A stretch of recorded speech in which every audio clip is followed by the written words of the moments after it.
Hello મિત્રો, કેમ છો? સ્વાગત છે આપનું મારા યુટ્યુબ ચેનલની અંદર આયુર્વેદના ખજાનાની અંદર.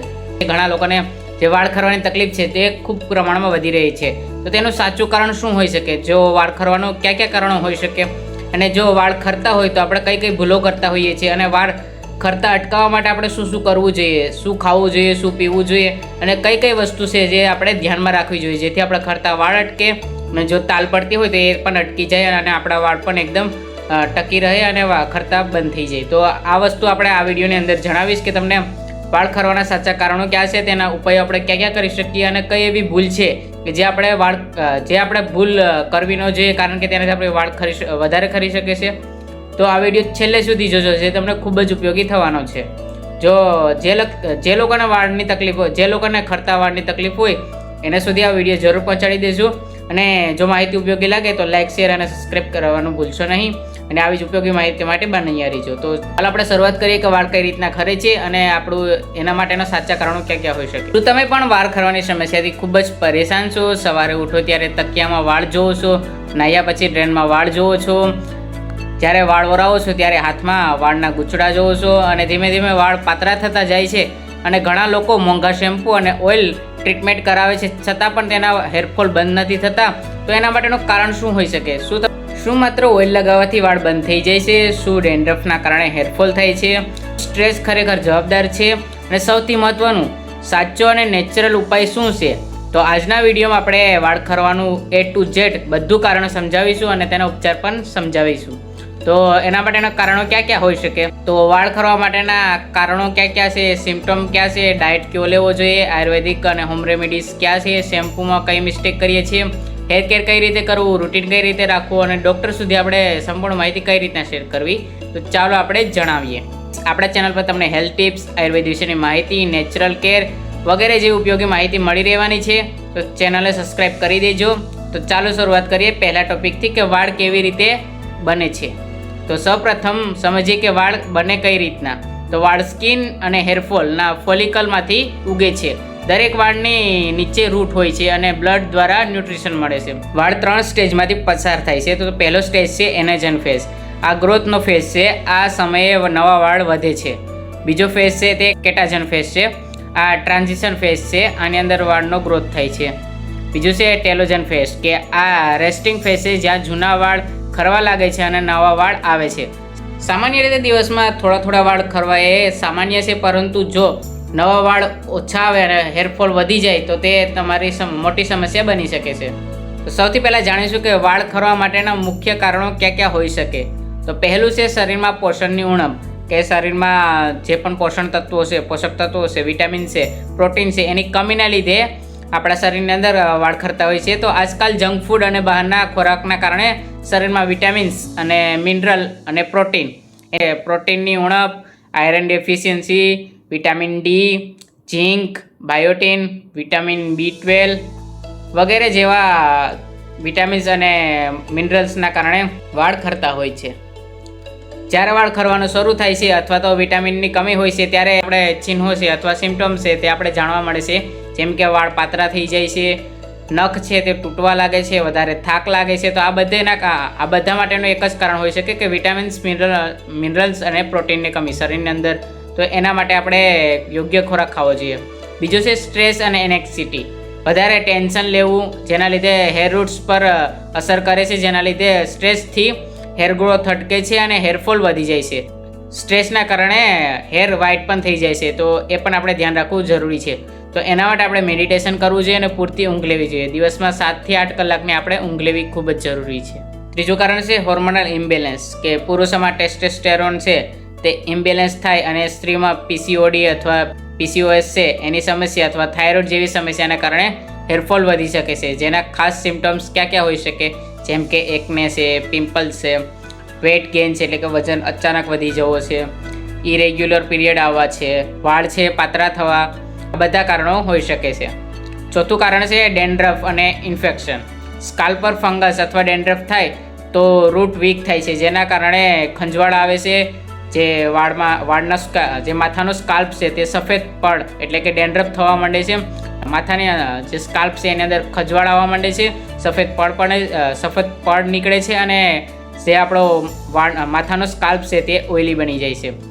એ સિવાય પણ ઘણા કારણો હોય છે કે જેમ કે કેમિકલ પ્રોડક્ટ.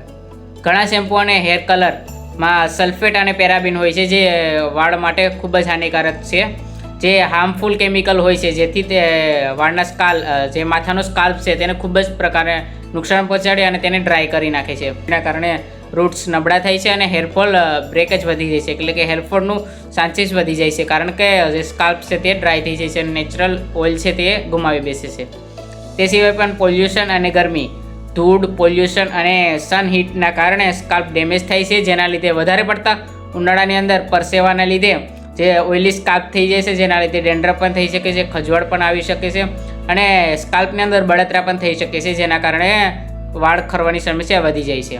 બીજું કારણ છે જેનેટિક હેરફોલ, કે જો ફેમિલી હિસ્ટરીમાં કોઈને હેરફોલ હોય અને ઝડપથી થઈ રહ્યો હોય કોઈ પણ આપણે ફેમિલીના સભ્યને, તો આ સમસ્યાને એન્ડ્રોજેનેટિક એલોપેસિયા પણ કહેવામાં આવે છે, જેના લીધે જો ફેમિલીમાં કોઈ મેમ્બરને વધારે પડતા વાળ ખરતા હોય તો તેના સંતાનોને અથવા બીજા કોઈને પણ ખરી શકે છે. તો વધારે પડતા સ્ટાઇલિંગ એટલે કે વધારે વાળ સ્ટ્રેટ કરવા, હેર ડ્રાય કરવા, ટાઈટ હેર સ્ટાઇલ કરવું, જેના લીધે વાળ વધારે ખરવાનું શરૂ થાય છે. ને વધારે પડતું શેમ્પૂ, જેમ કે રોજે રોજ આપણે શેમ્પૂ કરવાથી જે આપણો માથાનો સ્કાલ્પ છે તે ડ્રાય થઈ જાય છે, જેના લીધે નેચરલ ઓઇલ હોય છે તે દૂર થઈ જાય છે, જેના લીધે વાળ ખરવાનું શરૂ થઈ જાય છે. જો આપણે મોડે સુધી જાગીએ તો જે હોર્મોન્સ છે તે બગડી જાય છે અને જેના લીધે હેર ગ્રોથ પર અસર થાય છે, જેના લીધે વાળ ખરવાનું શરૂ થાય છે. હેરફોલ રોકવા માટે આપણે કયા કયા પ્રકારના ડાયટ કરી શકીએ છીએ, કારણ કે હેરફોલ રોકવા માટે માત્ર ઓઇલ કે શેમ્પૂ ઉપર આધાર રાખવાનો નથી, કારણ કે આપણે જે અંદરથી ખાઈએ છીએ તે આપણા વાળ ઉપર પણ દેખાવું જોઈએ, જેના લીધે વાળ ખરતા અટકી જશે. તો માત્ર ઓઇલ લગાવવાથી કામ નહીં ચાલે, સાચો ખોરાક ખૂબ જ જરૂરી છે, કારણ કે તે વાળને અંદરથી પોષણ આપે છે અને ખરતા વાળ અંદરથી અટકાવી શકે છે.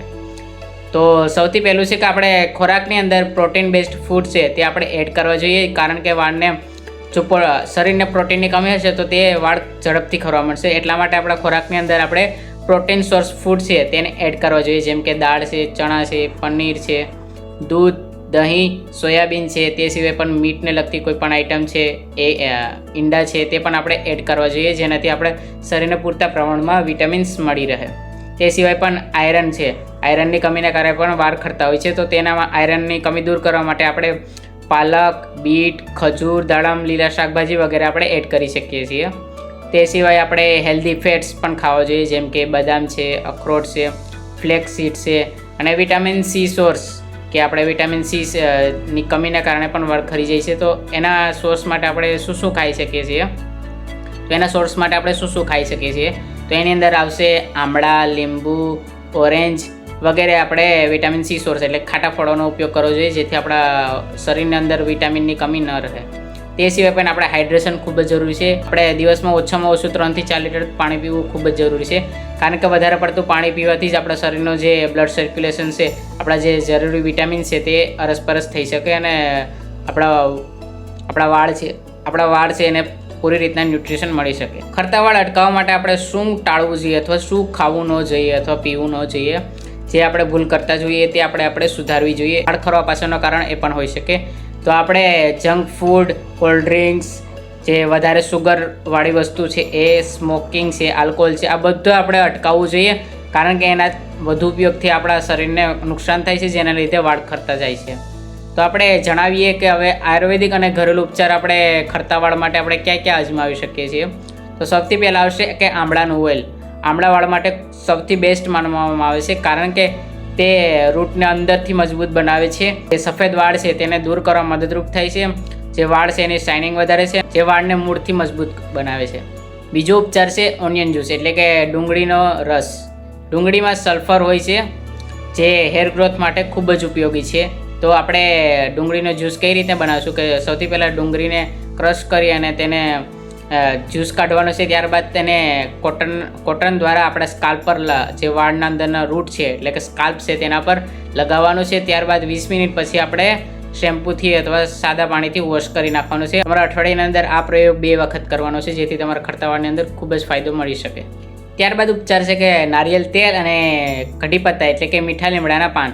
નારિયેળ તેલમાં કઢી પત્તા ઉકાળી લો, ત્યારબાદ તેને ઠંડુ થવા દો. ત્યારબાદ તેને આપણે જે વાળના રૂટ છે એટલે કે જે આપણો વાળનો માથાનો સ્કાલ્પ છે તેના પર લગાવવાનું છે. તેનાથી વાળના મૂળ છે તે મજબૂત થશે અને વાળને અંદરથી સ્ટ્રોંગ બનાવશે અને વાળના ગ્રોથ માટે પણ ઉપયોગી છે. અને જે વ્હાઇટ હેર છે, જે સફેદ વાળ છે એને અટકાવવામાં પણ ખૂબ જ ઉપયોગી થશે. ત્યારબાદ આવશે એલોવેરા. એલોવેરા સ્કાલ્પને કૂલ રાખે છે, જેથી તમારા ડેન્ડ્રફની અંદર ઘટાડો કરી શકે છે. અને જે ઇચિંગ છે, જે ખંજવાળ આવવું છે, બળતરા થાય છે સ્કાલ્પમાં, જે માથાની અંદર ખંજવાળ આવે છે તેને પણ દૂર કરવામાં ખૂબ જ ઉપયોગી થશે અને વાળને એકદમ સિલ્કી અને શાઇની બનાવવામાં પણ ઉપયોગી થાય છે. મેથીના દાણા જે પ્રોટીનથી ભરપૂર હોય છે અને તેને કેવી રીતે ઉપયોગ કરવાનો છે, સૌથી પહેલાં તેને રાત સુધી પલાળી રાખવાના છે. ત્યારબાદ સવારે તેની પેસ્ટ બનાવવાની છે, તમારા માથા ઉપર લગાવવાની છે. ત્યારબાદ 20 મિનિટ પછી તેને ધોઈ નાખવાનો છે. આ પ્રયોગ તમારા અઠવાડિયામાં 2 થી 3 વખત કરવાનો છે. ત્યારબાદ આવશે કે સાચી હેર કેર આપણે કઈ રીતના કરી શકીએ, આપણો રૂટીન કઈ રીતના રાખી શકીએ.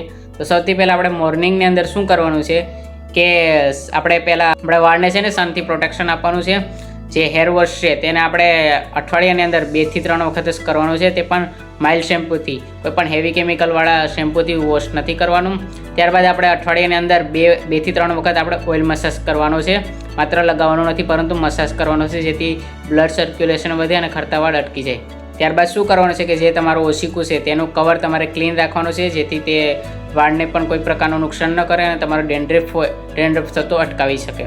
ત્યારબાદ જે તમે કાસ્કો યુઝ કરો છો, વાળ ઓળવવા માટે કાસ્કો યુઝ કરો છો, તે પણ હંમેશા ક્લીન હોવો જોઈએ. અને તે કોઈને ડેન્ડ્રફ હોય તો તે તમે કાસ્કો યુઝ કરો તો તમને પણ ડેન્ડ્રફ થવાની સંભાવના રહેલી છે. જે લોકોને વાળ ખરતા હોય છે તે લોકો સૌથી વધારે મોટી કઈ ભૂલો કરતા હોય છે જે તમારે કરવી ન જોઈએ, તો તે તમારે ખૂબ જ ધ્યાનમાં રાખવાની જરૂરી છે. સૌથી પહેલાં કે તમારે ભીના વાળની અંદર કાસ્કો નથી ફેરવવાનો. ભીના વાળ હોય તો માથું ઓળવવાનું નથી.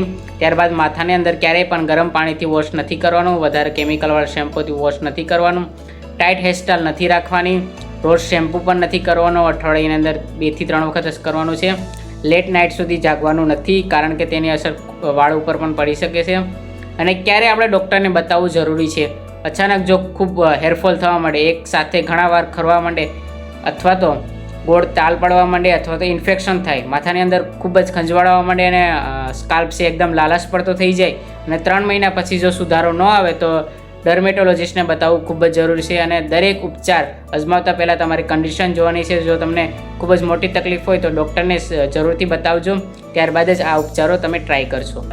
વાળને મજબૂત બનાવવા માટે અને ખરતા વાળ અટકાવવા માટે પેશન્ટ ખૂબ જરૂરી છે. તમારે શાંતિ ખૂબ જ જાળવવાની જરૂર છે, કારણ કે એક દિવસમાં હેરફોલ અટકતો નથી. એક દિવસ રિઝલ્ટ તમને નહીં મળે.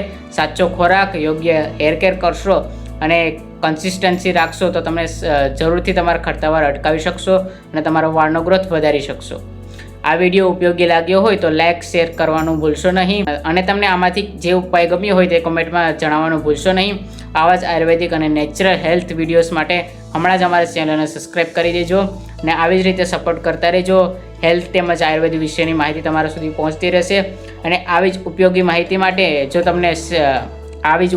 માટે અમારી સાથે બન્યા રહેજો આયુર્વેદના ખજાના સાથે. અને જો માહિતી ઉપયોગી લાગી હોય તો જે લોકોને વાળ ખરતા હોય છે તેને શેર કરવાનું ભૂલશો નહીં. આભાર.